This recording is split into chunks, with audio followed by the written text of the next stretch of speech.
Funding for this program has been provided by the annual financial support of viewers like you and by the Alfred P. Sloan Foundation.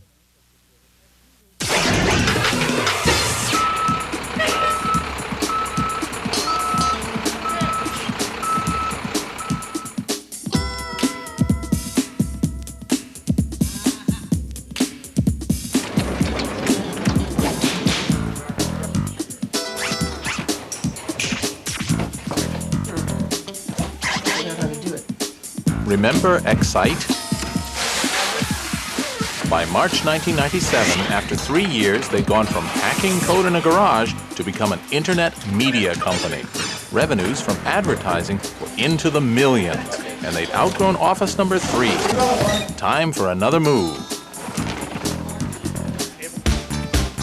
3 years ago, we visited with 6 kids in a garage working on their dream. Starting with $18,000 and a bag of brown rice, they built Excite into a company with 200 workers worth $250 million. And this is just the start. It has to be, because in the world of internet business, the rule is grow or die. See, we moved from the garage to the dining room. We moved from the dining room to an office, about 5,000 square feet. We moved from that office to this office, about 12,000 square feet. And now we're moving to our final resting place. I wouldn't have even guessed that we would have moved into the Garcia office that we were at, the 2,000 square foot office with little dingy cubes. So that was a step up for us. And then to move in here and then to move into our very own building, it's just a surprise.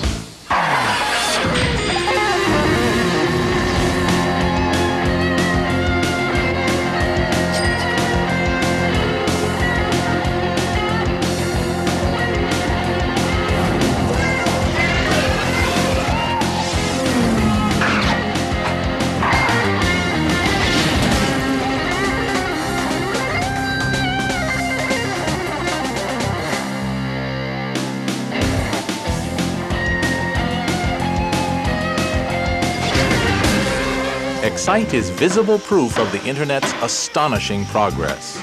Its growth mirrors the expansion of the wired world. In 4 years, the number of Americans using the Internet has risen from 5 million to 62 million. Traffic on the Internet is doubling every 100 days. And the fun's only just begun. We're only 2 years into this huge revolution called the commercial use of the Internet. We're only 2 years in. Think where other industries were just 2 years into their lives. Think where cars were 2 years into automobiles. Oh, they were terrible. I mean, bicycle wheels, a tiller for the steering wheel, a motor that took you at 5 miles an hour and died in about a half a mile.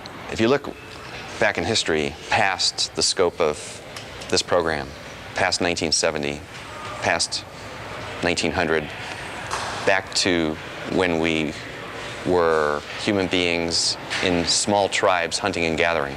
Everybody you had to deal with was somebody you saw every day.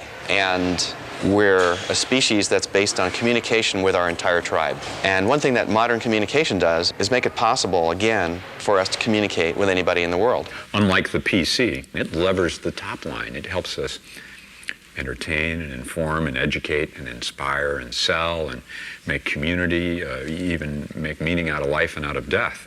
And that's a far more powerful dynamic than cranking out memos and doing financial analyses with a spreadsheet.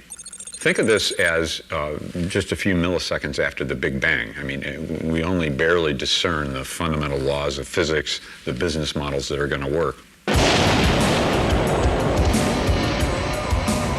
What better place for a Big Bang than CERN, the European Laboratory for Particle Research? Believe it or not, this is where the explosive growth of the Internet began. Here in Geneva, Switzerland, the next great Internet breakthrough, the World Wide Web, was created by an English programmer named Tim Berners-Lee. There was always different sorts of people from different countries who brought different sorts of computing equipment. And so CERN was at the forefront of making gateways for file transfer exchange so that you could get files from different sorts of computer, email exchange so that you could get email from the proprietary systems to cross borders and go into another proprietary system. And although I wasn't involved with that, that was the spirit. There was a lot of networking. Despite all this networking, there was no simple way for CERN scientists to retrieve information from each other's computers. In fact, it was exactly like the Internet on a small scale.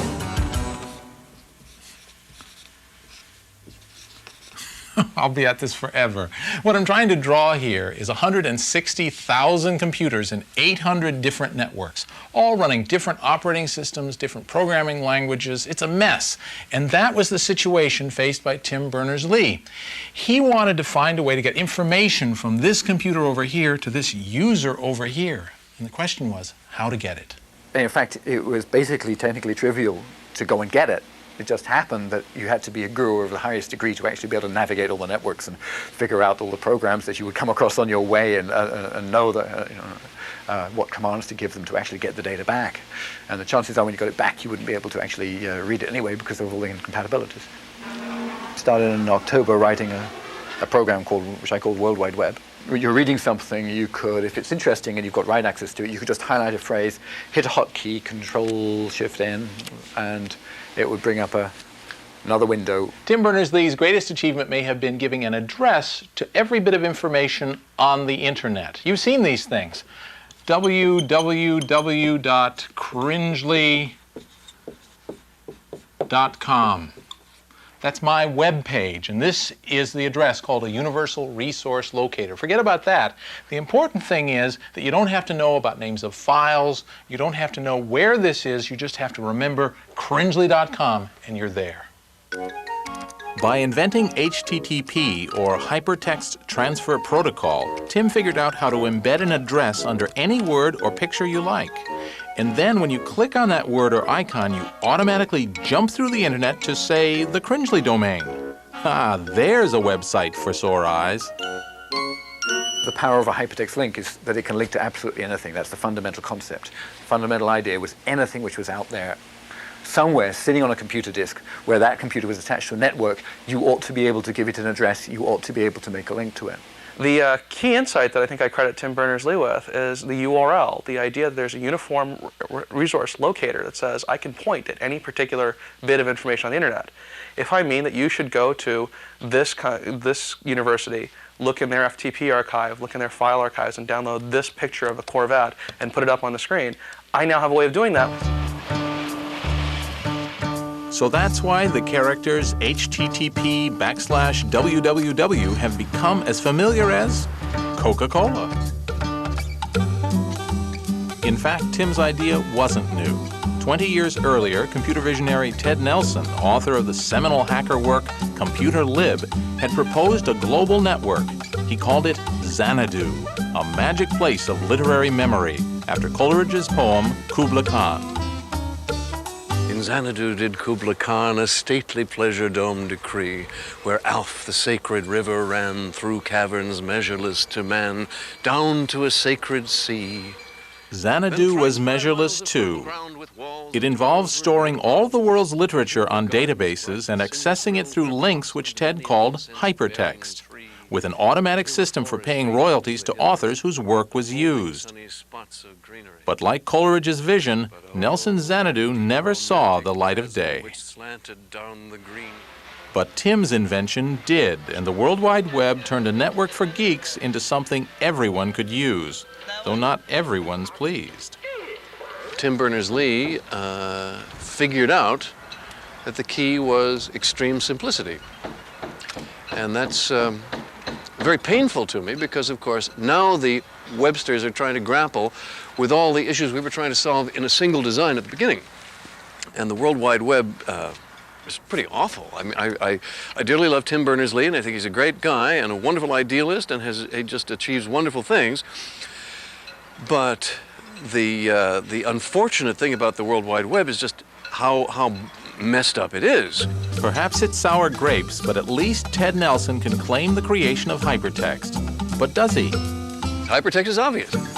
So I do not claim to have invented hypertext, I merely discovered it. And it's like the telephone. Now the telephone at the time seemed to be an invention. To us now it was a discovery because it's obvious. Okay, so hypertext is like that. To me it was simply the obvious next step of literature. What is hypertext? Hypertext is non-sequential. Excuse me too, Ted. I must get back to the World Wide Web. Tim's solution for the world's particle physicists turned out to be a solution for everyone, helping to network incompatible computers. CERN wasn't in the internet business, but in 1991, they published the code, and within 4 years, the World Wide Web was sending more packets than any other internet service. They took the bits and pieces that existed and figured out a way to put them together and make it work. It was a tour de force. The people who did the World Wide Web were really willing to take existing pieces of things in god-awful condition in some cases and figure out a way to make it work. And the World Wide Web people deserve a lot of credit for what they did. I mean, what they did was very difficult. The web is a success precisely because it is not a monolithic new software product. You don't get Web 9.0 in the mail on CD-ROM. The web is a collection of a whole bunch of small technologies that fit together because a couple dozen people all thought about how they'd work together cool. And they're all being evolved constantly in real time by thousands of people around the world, and there isn't any central release. You can't go anywhere to go buy a copy of the web. The fact that the World Wide Web did work, I find is not just exciting for itself, but exciting for the whole idea that you can have an idea, some idea and it can take off and it can happen. It means that sort of dreamers all over the world should take heart and not stop. The web was a huge step toward wiring the world, but more changes were to come. One of these happened far from CERN and far from Silicon Valley, too. It happened here.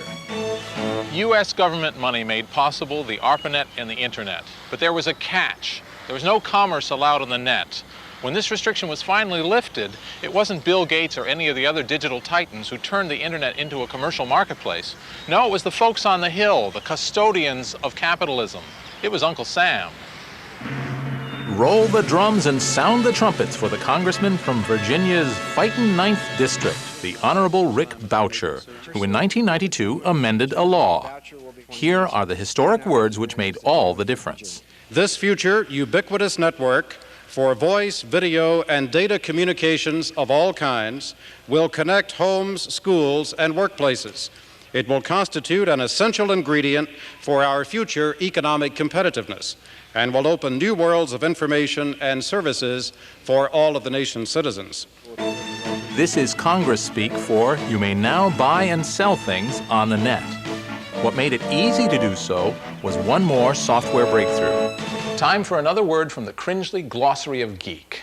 This word is browser. It doesn't sound like much, kind of a laid-back word, but there's nothing relaxed about the browser because it changed the face of the Internet. Here's how the Internet looked in the 1980s. Lists of text. This is Stanford University, but you'd hardly know it from looking. It's not very user-friendly. It's actually hard to find what you want, and frankly, it was mainly a tool for nerds.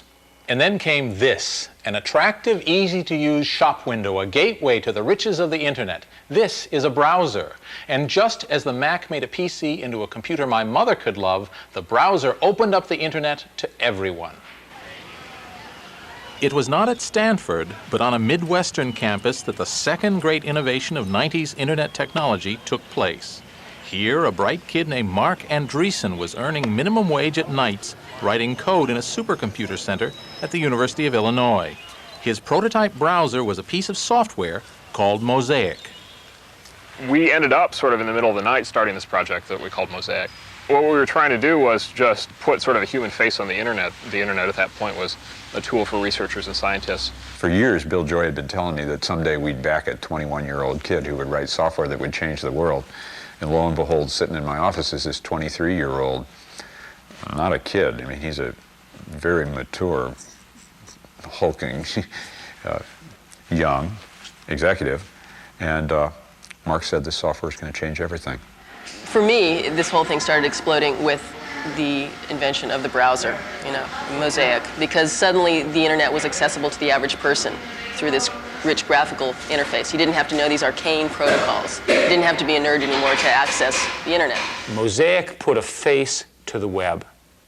And Mosaic plus the web then finally gave us a way to express to the non-technical person what all of us in computing knew was the tremendous value of having networks interconnected. And now everyone's a webhead and everyone's excited about the web. Those ideas have been present for 20 years, but it took a killer application, clearly Mosaic. Mark's Mosaic browser spread across the internet like wildfire. It brought him to the attention of an ex-Stanford professor who had already made millions from one startup and felt like doing another, Jim Clark. I said, look, if you can recruit all of the guys, every single guy who helped you write that program, then I'll put my own money in it and we'll just start a company and figure out some way to make a business out of it. And that's exactly what we did. I put $3 million in. We flew out to University of Illinois 4 days later, signed them all up. After a brief tussle with Illinois over the Mosaic name, Jim and Mark's new company became Netscape. Their product was a Mosaic killer Navigator. Jim's plan for the company was, well, minimalist. But my attitude was, if 25 million people are on the net today, 1 million of them are using Mosaic. This was, bear in mind, April '94. And we can displace Mosaic. There's 24 more million people who would like a product like this, presumably. And the market, the size of the net was doubling roughly every year and a half. So I meant by the time we had our products in the marketplace, it would be 50 million people. So you've got to be able to make money with 50 million people using your product. And that was the sum total of the business plan at that time. It didn't take a rocket science to figure out that there was a big market here. And we had one meeting with Jim and Mark after that, decided to invest, and then set about on a crash program of 120 days to hire 4 vice presidents and a world-class CEO and get the Netscape product shipped. Well, fortunately you had the money.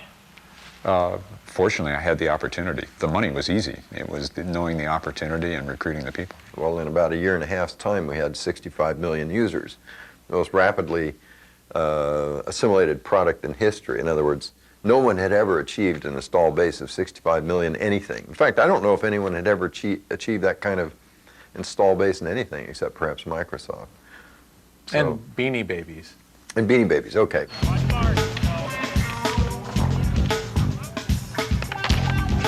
In 1994 and 95, Netscape was known as the fastest growing company in the industry, with all the requisite Valley attributes: shiny, low-rise buildings, Generation X workforce, and a parking lot reserved just for roller hockey.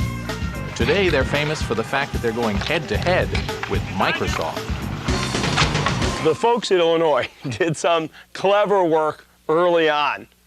Now, that happened to include Andreessen, and Netscape got formed. But there was some clever work done at Illinois. There's always going to be some clever work done someplace that's not here. Hopefully there's a lot of clever work done here too, but there's always going to be some clever work done someplace else. And number 2, we had a big thing we had to get done called Windows 95. And while we managed to get a browser done and built in because we weren't asleep, it didn't get the same kind of passionate forward, 100% focus that we love to give things, because we had a lot of that focus already into doing the basic job of Windows 95. And so a little bit of cleverness and a little bit of sort of other priority was all it took to create a window. That's how dynamic and competitive this industry is, in which Netscape emerged. We also were making money on it. That was our first full year of business was $75 million in revenue, and the next year was $375 million. We were, until Microsoft kind of came in and punched us in the face, we were the fastest growing company in history. It's another example. With his Navigator browser dominating the internet, these were sunny days for Mark and Netscape. The storm would come later. Thanks to the World Wide Web and the browser, the internet was transformed. Suddenly, here was the recipe for commercial opportunities in cyberspace. A giant feast of digital delights laid out for anyone with a PC and a modem to enjoy. So how does it work? The internet is like a giant restaurant. You look in a menu for something that appeals, order it, the order goes off somewhere and is served up by a waiter or waitress. Well, the internet's the same way. The individual PC that's ordering the information is called a client. And the big computer at the end of the line that provides what the client needs is called the server. These days it often takes so long, perhaps it should be called a waiter. The business of building these servers is another of the opportunities created by the internet. And serving up information turns out to be very profitable. It's selling like hotcakes. The biggest of these information providers is America Online, a company now worth $16 billion. Even in the real world of trains, planes, and automobiles, many of us still need a tour operator to package our travel. Founder Steve Case saw a similar opportunity in the virtual world, offering beginners the internet experience in an all-in-one package. Now, this may be a virtual world, but it still needs real hardware.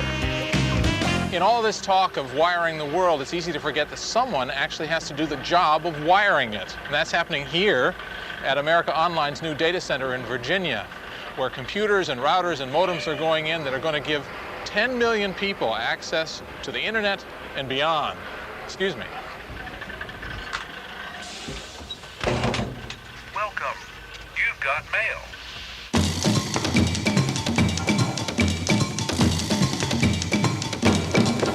In 1982, bought my first computer and wanted to hook it up and be part of this online world, and went to great lengths to make that happen. It took many months, hundreds of dollars to get the modem to work with the software, to work with the cable, to work with the computer, to actually connect to this world. So it was very frustrating. At the same time, I found it kind of exhilarating that I actually got it to work, and I was able to access information and talk to people all around the world from my little desktop in Wichita, Kansas, which is where I was living at the time.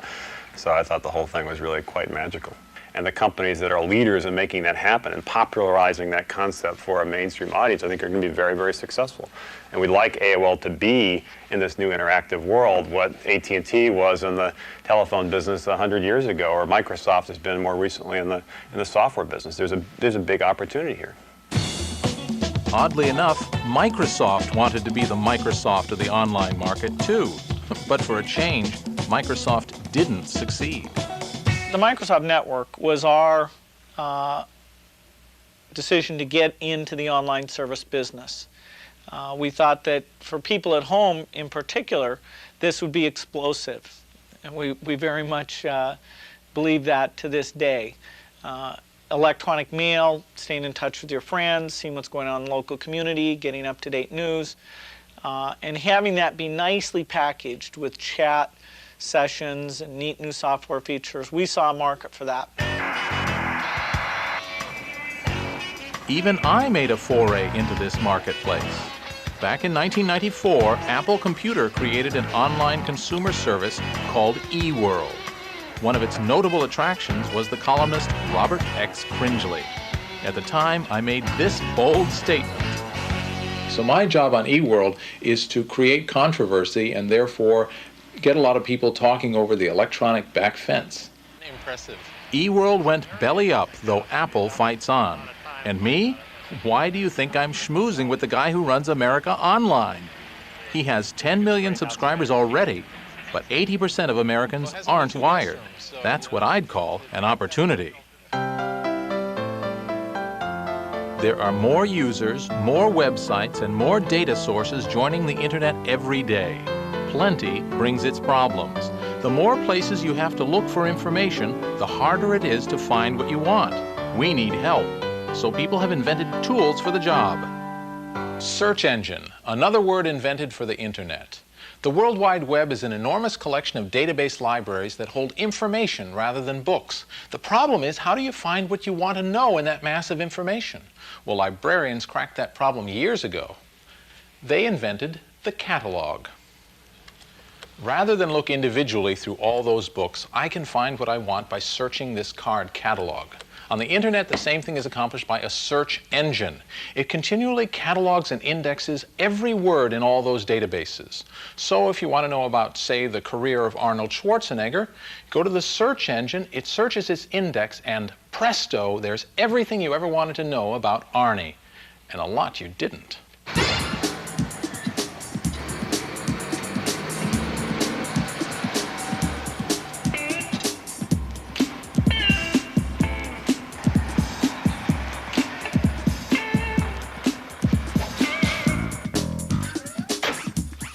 Two things are constant in Silicon Valley: the steady consumption of soda and change. Excite's original product was just a search engine. Now they've built a business around it. They changed the company name. The offices changed from grungy to glitzy. And in 1995, they became that web phenomenon, an internet media site.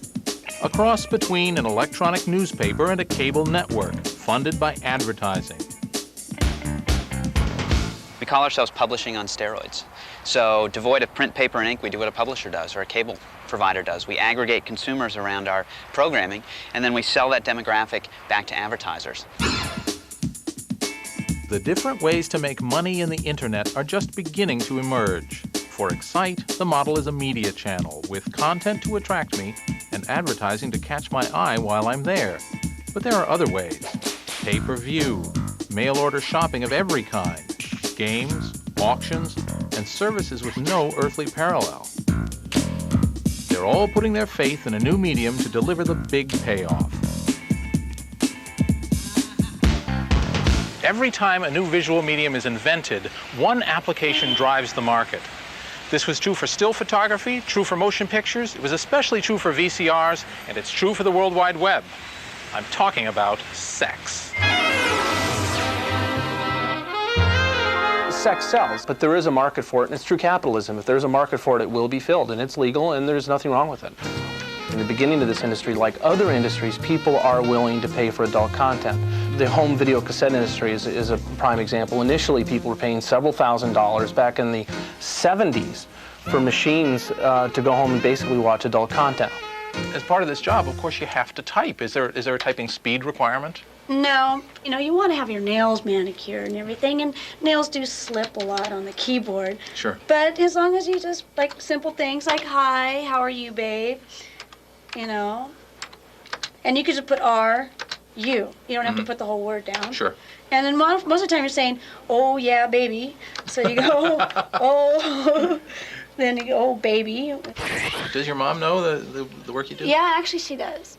Yeah, she's okay with it. You know, it's the 60s thing. She's all in that 60s lifestyle. Oh, you've had a hippie mom. Yeah. So it's great now.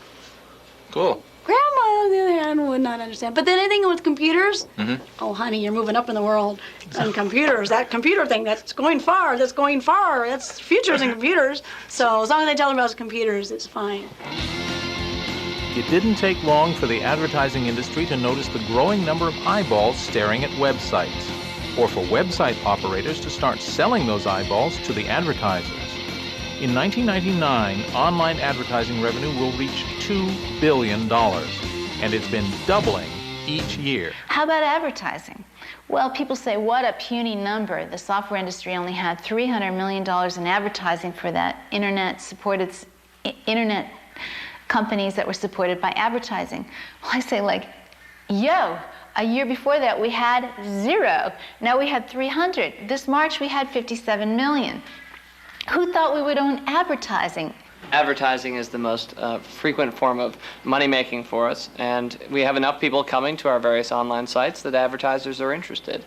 And so that's been, for the last 2 years, the majority of our revenue. But then merchandise as well. We have books, we have primers, email services. We do free massages as well. Meet two wise fools, Tom and Dave Gardner. They are dedicated to debunking the gurus of Wall Street and sharing financial advice with other net users.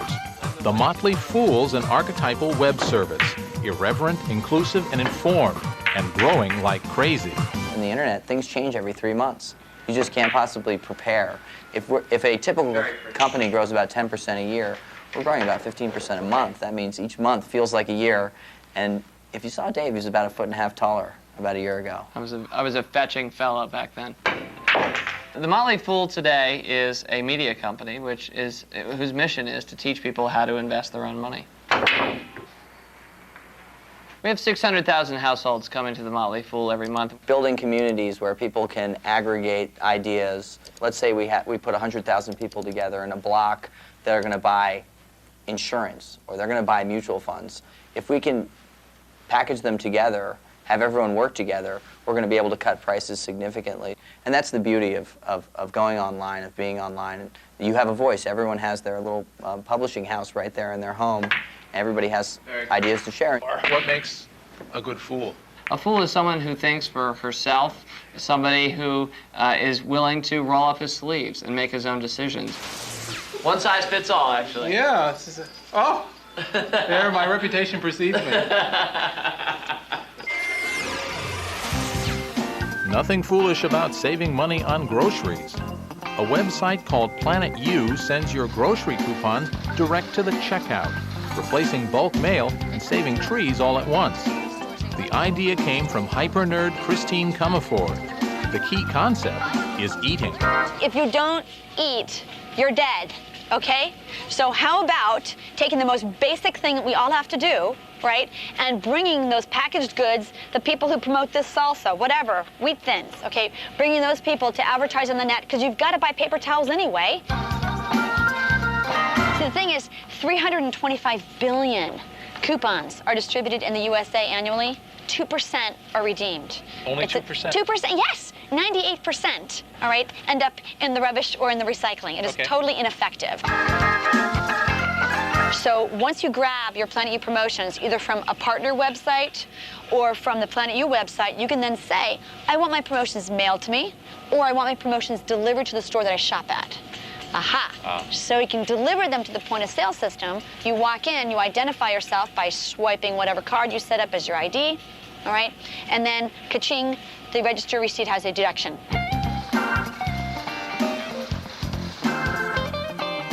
Ka-ching is right. In 1995, there were 27,000 commercial websites. In 1998, 750,000, 30 times as many.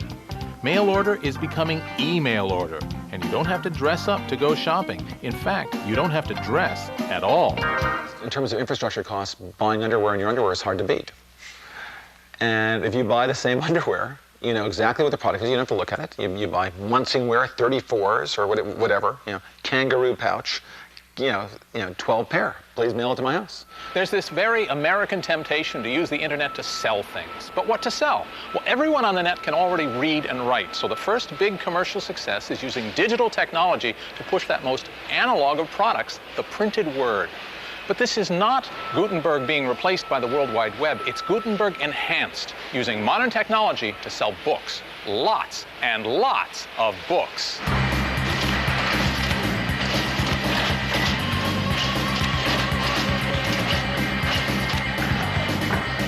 In the spring of 1994, I came across the statistic that web usage was growing at 2,300% a year. And outside of a petri dish, I hadn't seen anything grow that fast. I made a list of 20 different products that you might be able to sell online and picked books as the first best product, primarily because there are so many books. There's no way to have a 2.5 million title physical bookstore. The largest physical bookstores in the world only have about 175,000 titles. And there's no way to have a print catalog. If you were to print the Amazon.com catalog, it would be the size of more than 40 New York City phone books. The basic technology is fairly simple. The problem was ubiquity of that technology. And this looked like, because of that growth rate, the first time ever that the basic technology needed to do electronic commerce in an acceptable way would be ubiquitous. So it actually turns out that the ubiquity of the internet is more important than the technology of the internet.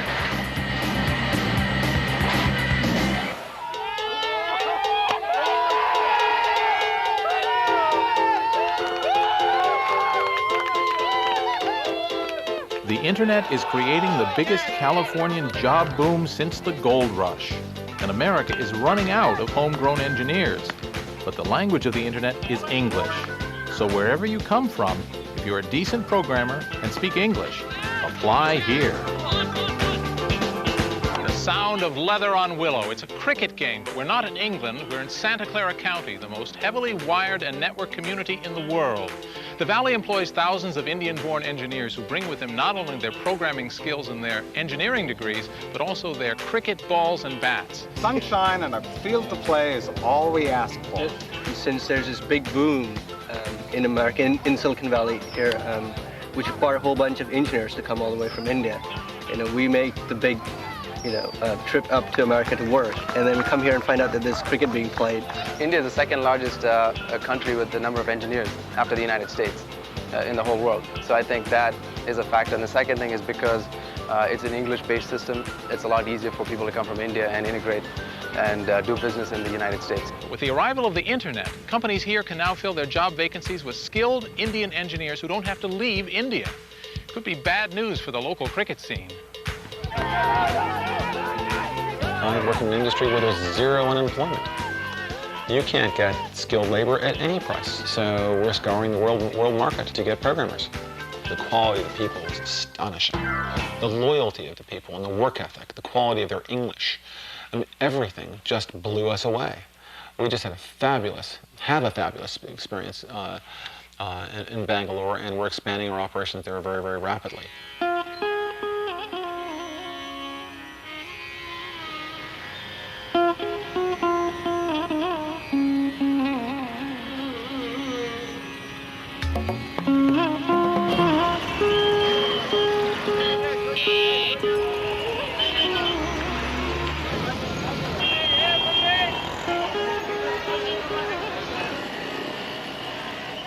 For all the outward differences, India's Silicon Valley has a lot in common with my Silicon Valley, starting with traffic jams and construction everywhere. The street signs and billboards are all in English. Bangalore is busy and booming because of the huge numbers of programmers Western companies are putting to work. The internet has become a worldwide digital communication network that rivals in size the telephone system. So here we are, 12,000 miles, 12 time zones away from where I live in Silicon Valley in California, in Bangalore, the Silicon Valley of India. Programmers here solve the problems of users around the world. Companies founded here serve customers in Europe and the United States. And it all happens because of the internet. So what we have done is to set up the company here, the kind of investment which you see here, which you have made, with a clear approach to do work in India, leverage those skills, develop those technology skills in India, so that we leverage that for Novell. Novell, the netware company from Utah, is constructing a new Indian headquarters building here. 21st century technology built by pre-industrial labor. We work with GE, General Electric, almost all the units of GE, Allied Signals, Sequent, Xerox, Putnam Investor Services in Boston, Tandem, Cisco, Stratacom. Sundar Sankaran is a typical young programmer in Bangalore. Sundar offered to take me to work with him on the back of his motor scooter. Apparently, every one of his fellow programmers had exactly the same idea. They say that in Bangalore, every second person writes code, and everybody honks at the traffic lights. Honking is a major pastime out here. So you tend to get bored, you generally honk for some time. It makes you feel nice. In India, we have a computer as part of the curriculum. Now it starts from class 3, grade 3 as you would call it. So I've been doing some kind of programming or other since class 8. When I was there, it was class 8. So once I finished my bachelor's, I got into a non-formal institute for computer learning. And then started programming. Programmers in Bangalore are awake when America is asleep. The internet has perfected the 24-hour workday. You're working when your customer is sleeping. Okay, to that extent, if he gives you a problem during his working hours, you solve it and send it back to him by the time he starts working. So, I mean, it's a great advantage, especially if you're doing things offshore. We get a call in the evening through email saying there's a problem. Next day morning when people come to the US, problem is solved. While the customer gets surprised saying, well, I just told you at 5 o'clock in the evening, how come in the morning you guys solved it? Now the problem is solved in other part of the world by really using this 24-hour development cycle. It's not only cricket the British Empire gave India, it also made English the language of government and higher education, which gives Indian engineers another great advantage. People here know English, unlike Japan or China and places like that. People know English, so that is a lingua franca of, software. You have to know English. My kids study in an English medium school. They cannot read or write my own mother tongue, which I'm able to do it, but the next generation is not able to do that. same way, you'll find that Indians don't have problems picking up languages. They can speak French, they can speak, Belgian probably, Most of the languages, people going from here, they pick up very easily. For an American, especially an American from Silicon Valley, it's almost impossible to imagine India as a high technology development center. I mean, just look around. This is amazing. The average person in an Indian school learns at least 3 languages: English, Hindi, and their local language. Some of them know 5 or 6. Compare that to American students. Think about it in terms of computer languages. What are they? They have syntax, they have characters, they have objects, they have verbs. What's the difference between C++ and Hindi? Not all that much, really. They have a 5,000-year tradition of mathematics, which we don't.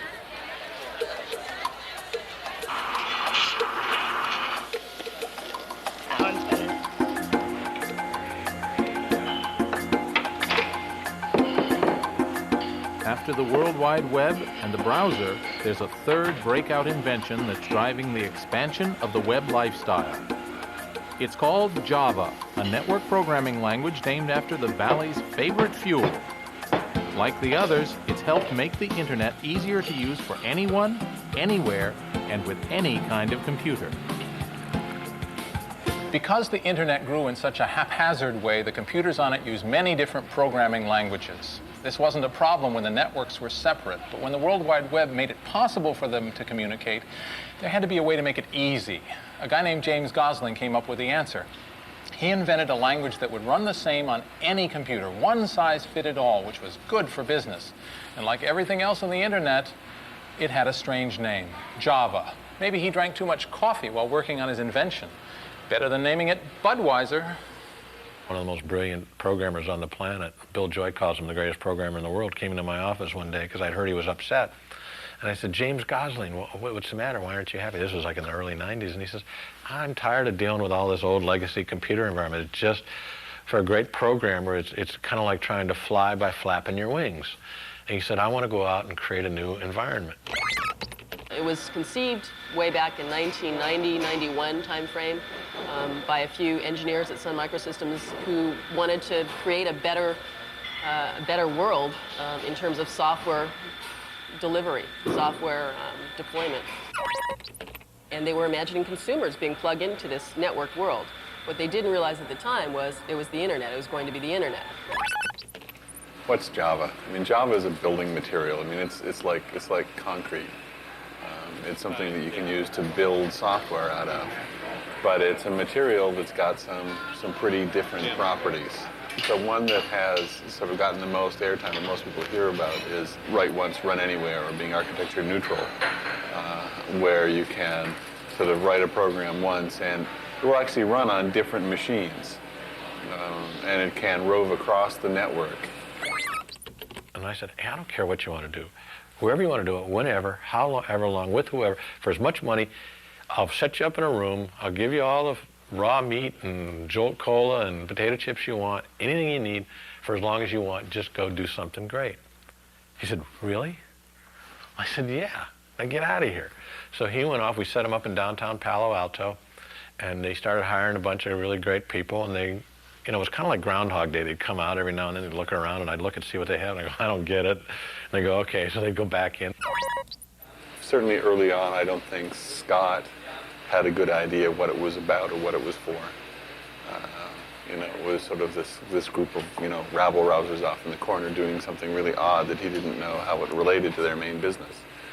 And the truth is that in the early times, it didn't relate to the main business. Everyone knows that if you go to the computer store, you have to buy software that runs on Windows or a different piece of software that runs on the Mac. With Java, you can take a single program and it will run on both, and it will run on both well. That opportunity was created because of the internet. Because the internet is a mixed network, and it doesn't make sense to have 20 versions of your software on a single server. So the promise of the internet coincided just at the right time with the great inventions by people like James Gosling in the language. It's taken the world by storm. It's very clearly now going to be in some 300 million computers just 3 years from now.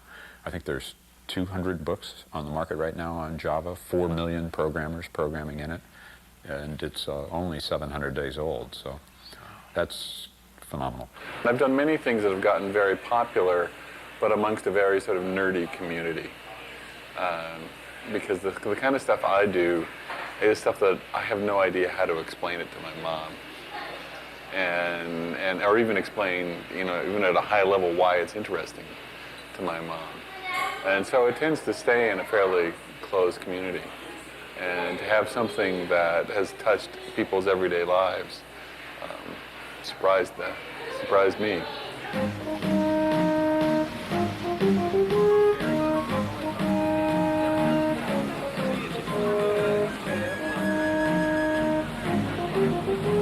The 1990s Internet has spun off two significant challenges for Bill Gates.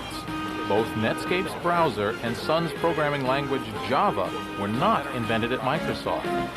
Bill was slow to see the challenge at first, then he took action. Here on the shore of Lake Washington near Seattle stands a monument to Bill Gates' brilliance, or at least to his money. The last time anyone tried to estimate, Bill's new house was going to cost $50 million. But over the last 2 years, his wealth has increased at a rate of $31 million per day. So no matter what it costs, it doesn't matter. Bill Gates didn't get to be the richest man in the world just because he's smart or just because he's lucky. It's because he's smart and lucky and knows it and pushes his every advantage to the limit. Bill had largely ignored the Internet. How could a non-commercial network offer a business opportunity? But by 1994, there was growing buzz about the web and Netscape, especially among new Microsoft recruits fresh from college. At the urging of the troops, Bill went surfing. It was an all-nighter that changed Microsoft and the Internet industry.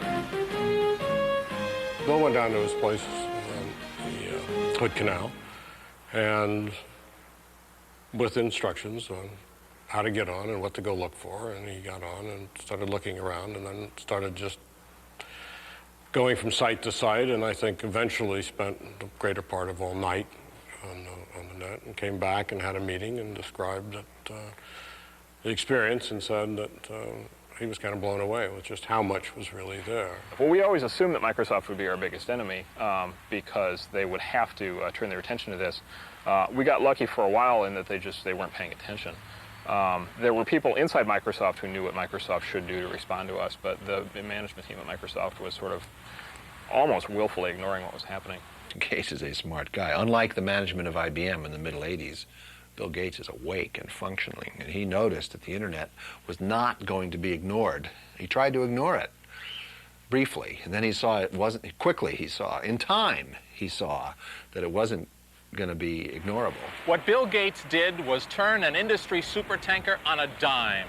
At first, he didn't really get the Internet, but once he did, he wrote a memo called The Coming Internet Tidal Wave and quickly refocused the entire company on responding to the new environment. It's like Henry Ford going into aircraft production or Boeing into pizza delivery, but it worked. Microsoft was ever building, just in a new direction. Bill likes to have a general feeling of paranoia throughout the entire company as to who's going to come along with something that's going to destroy one or all of our businesses. And so people are very receptive to an understanding of a sudden direction change. When Bill finally says that, boy, we better do something about this, instantly people get it. I wrote a memo at one point called the Internet Tidal Wave that very explicitly said, I've told you many times in the past, I think the Internet is a priority. I'm now telling you it is the priority. And the timing was very good there because we were getting along in terms of Windows 95. We thought we had that all well understood, and we could really get a lot of energy focused on the Internet. Microsoft announced to the world their change of direction on a date with historic significance for Americans, Pearl Harbor Day. It was actually Admiral Yamamoto who observed that he feared they had but awakened a sleeping giant. We did a big event on December 7th, must have been 1995, where we, for the first time, showed the world how this had all built up. And they saw, hey, this is pretty dramatic. This company is going to deliver great Internet software. So that saying it was an epiphany is a little too much, but saying that it became the centerpiece of our strategy, that's absolutely right. You will hear from us that we're not forming an internet division. To us, that's it's like having an electricity division or a software division. The internet is pervasive in everything that we're doing. The big break happened at the famous Pearl Harbor Day talk, but Microsoft was doing a bunch of stuff leading up to that. And in fact, they have this thing they do now, which is every 3 months they come out and say, and re-announce how hardcore they are about the internet. And so they've like done that like 5 or 6 times now. When the slumbering giant awoke, this was the result. Microsoft's own browser, the Internet Explorer, a product designed specifically to compete with Netscape Navigator. Funny, don't they look alike? But in 1996, there was a big difference between them. Netscape Navigator cost business users $49. Internet Explorer was free. They're working hard, as you can see here, implementing all the standards we need. And what do you think we'll charge for that? Like all the others, nothing. Okay, well that's quite a deal. Ours was always not free. It was freely downloadable. But if you were a business using it, you had to talk to Netscape about a licensing agreement. That was the way we felt we would be able to make money in the early days, and that was the way we made money. We made $75 million the first year in revenues and $375 million in the second year. The third year ended up being somewhere north of $500 million in revenues. And we did that by giving licenses for companies to make company-wide use of the browser. Microsoft's free Internet Explorer started taking market share from Netscape. To people who care about the market benefits of competition, that's a controversial thing to do. Giving it away is an anti-competitive technique. They're trying to kill Netscape by drying up its revenue sources. And it should be illegal. They should not be permitted to do that. If any antitrust has any use, it's to go in now and say, you spend millions and millions of dollars to develop the thing and you give it away. Why are you doing that? Clearly you're doing that to damage Netscape. You're not allowed to do that. Microsoft came along in an attempt to put us out of business, gave away the browser totally free, even to companies who wanted to use it for business. And it definitely had an impact on us. As a consequence, we had to give away our browser. The results were just as the first exponent of giveaway software would have predicted, John McAfee. If you have two competing products and they are on a par in terms of functionality and usability, the free one is the one that will propagate. Maybe that's why Microsoft is just a little sensitive about whether they are or are not giving their browser away. Well, Microsoft's never been accused of not knowing how to make money. It's pretty straightforward. If you can sell volume software, you can do quite well.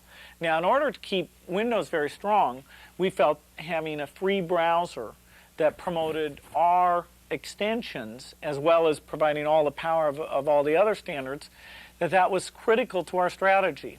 And so the browser investment is totally paid for by the fact that it helps Windows. And Windows is a very good, quite profitable business. Do we give away software? I don't think so. Nobody ever told us we were giving away the print manager, the thing that lets you configure printers in Windows. It's just a built-in piece of Windows. The browser, similar, is really a built-in piece of Windows. Now, we sometimes update it when it's not time to update the rest of Windows. And so we basically sort of think, let's make sure people get all those updates. But in point of fact, to run our browser, you got to own Windows. So in a sense, while the browser itself may be free, we're getting paid. On May 18, 1998, the Microsoft Netscape dispute took on a new dimension. The U.S. government stepped into the fight. The Department of Justice filed an antitrust lawsuit against Microsoft alleging anti-competitive practices in the browser market. The Justice Department has charged Microsoft with engaging in anti-competitive and exclusionary practices designed to maintain its monopoly in personal computer operating systems and attempting to extend that monopoly to Internet browser software. The intervention of Uncle Sam into an industry which until now hasn't had much regulation is a seismic event in the history of the Internet. It may take years to resolve, but you know, I bet Microsoft even has plans to deal with regulatory earthquakes. Well, Netscape is the leader, and Microsoft is the big. Microsoft's playing the role of IBM, if I might go back to the mid-'80s. So Microsoft is the big bumbling company who got taken by surprise with the Internet, and Netscape is the Microsoft has switched roles. So Microsoft is now the dominant monopoly, which relies on, much too often, I think, on its size rather than its excellence to succeed. Well, Netscape's done a very good job, and you always expect new people to come along. I didn't know, what their name would be or who they would be, but there'll always be, every year, companies that latch on to what the latest thing is and get a lot of visibility and deliver products that relate to that. They're ruthless and vicious, and if they decide they want the business you're in, ask anybody who's gone up against them directly. Now, in fact, of course, they weren't in our market when we started, so we were hardly going after a market that they were aware of, but they then realized it could be a big market, and it's their God-given right to own any big market in software. When you're up against Bill Gates and his money, and he is following this strategy, the best bet is to get into another business. Just say, okay, forget it, I'll do something else in life, because you cannot compete with that. So who will win this battle of the browsers? Well, Microsoft's Blitzkrieg has already taken a big bite out of Navigator's market share, forcing Netscape to match Microsoft's tactics and give their browser away. Is history repeating itself? Will Bill Gates own the Internet the way he already owns the PC universe? I don't think so. No one owns the Internet, and it's a big place, growing so fast, there's always room for someone with a dream, a taste for cola, and a willingness to go without sleep. Someone like Joe Kraus of Excite. The 26-year-old tycoon gives me a tour of the new headquarters for his billion-dollar company. This is where I figured we'd film the death of Spock scene, okay? So you put me in here, Yeah. and you turn the halon on.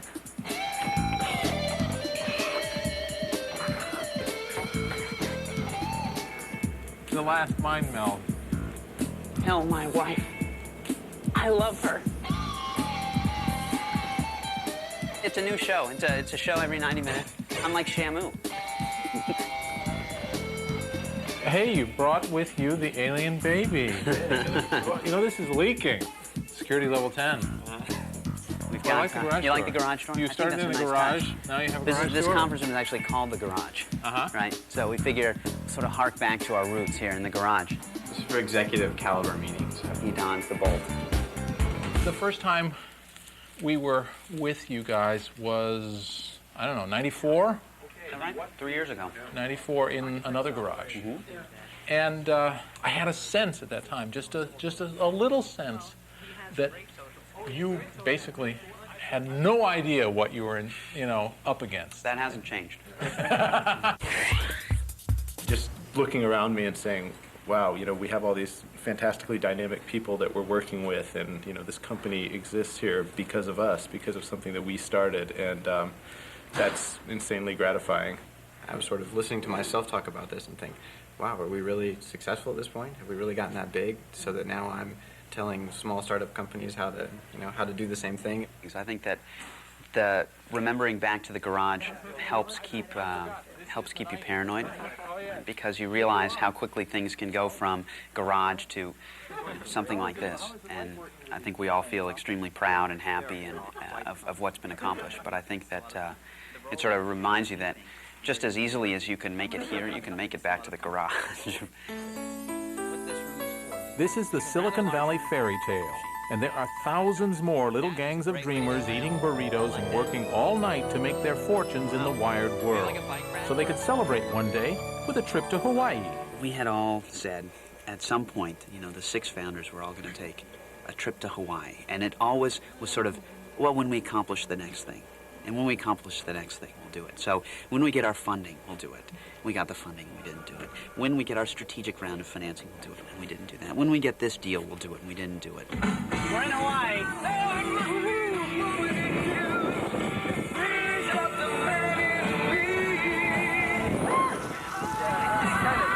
Feels like the So the Excite guys got to Hawaii at last. Aloha, Graham. 4 years ago, he had a 1/6 share in a bag of rice. Today, he's worth $100 million. Dreams large and small can come true in the age of the internet, as any computer billionaire will tell you. I went on a camping trip 2 weeks ago with my family. How did I find the campground? That homepage. I got up there and it showed the nice little bunnies and the cabins and the tent sites. Boom! I reserved right there on the spot. Let's go camping. The internet has come a long way from the halls of the Pentagon, time-sharing, and the first faltering attempts at packet switching. To my way of thinking, the ARPANET is the best investment this country has ever made, other than probably the Louisiana Purchase. No one owns the internet. No one controls the internet. The internet is the common heritage of all humankind. The killer after the internet is telepresence. It's using the net to be places that you don't have to go to. We want to have a conference where everyone attends but nobody goes. So that's how you get your name on a ballpark. Maybe one day this will be Excite Park, or Cringely Park, or a virtual park which everyone attends on the web.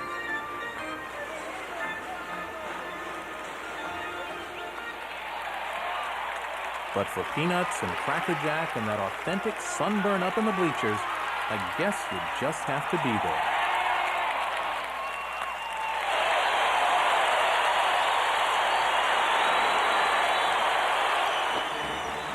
To the ball game, take me out to the park. Buy me some peanuts and Cracker Jack. I don't care if I never come back, 'cause it's root for the home team. If they don't win, it's a shame, 'cause it's 1, 2, 3 strikes, you're out at the whole ball game. Woo!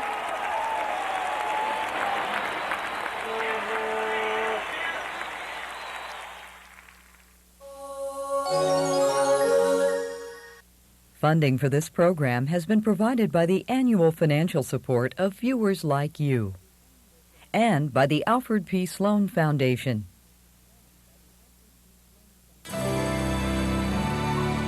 This is PBS.